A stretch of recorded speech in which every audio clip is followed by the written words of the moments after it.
மாண்புமிகு பேரவைத் தலைவர் அவர்களே, உட்காருங்க. மாண்பு உறுப்பினர் உட்காருங்க. இப்ப நான் 7வது முறையா நீங்க பேசும்போது உட்காருங்க. தயவுசெய்து உட்காருங்க. பரவாயில்ல, அதனால ஒண்ணு இல்ல. 7வது முறையா முதலமைச்சரை வாழ்த்துறேன்.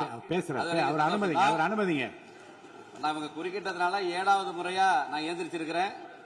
7வது முறையா மாண்புமிகு முதலமைச்சர் அவர்களை நான் வாழ்த்த கடமைப்பட்டிருக்கேன். ஏன்னா ஒருவரை முதலமைச்சரை வாழ்த்தும் போதும் இடையில உறுப்பினர்கள் குறுக்கிடுவதும் நான் உட்கார்றதும் இப்ப இது 7வது முறை. மாண்புமிகு பேரவைத் தலைவர்களே, நீங்கள் ஒரு உறுப்பினர் அழைக்கும் போது இன்னொரு உறுப்பினர் குறுக்கிட்டால் நாளைக்கு நானும் குறுக்கிடுகிற ஒரு வாய்ப்பு ஏற்படும். உறுப்பினர் காமராஜ் பேச அனுமதி அளித்து பேசுங்க. நீங்க என்ன பேச சொல்லிட்டாங்கன்னு மாண்புமிகு பேரவைத் தலைவர்களே, 8வது முறை நம்ம உறுப்பினர்கள் எல்லாம் கமெண்ட் அடிக்கிறாங்க. முதலில் இந்த தனது பிறந்த நாளை கொண்டாடும் மாண்புமிகு தமிழ்நாடு முதலமைச்சர் அவர்களுக்கு எனது உளமார்ந்த பிறந்தநாள் நல்வாழ்த்துக்களை தெரிவித்துக் கொள்கிறேன்.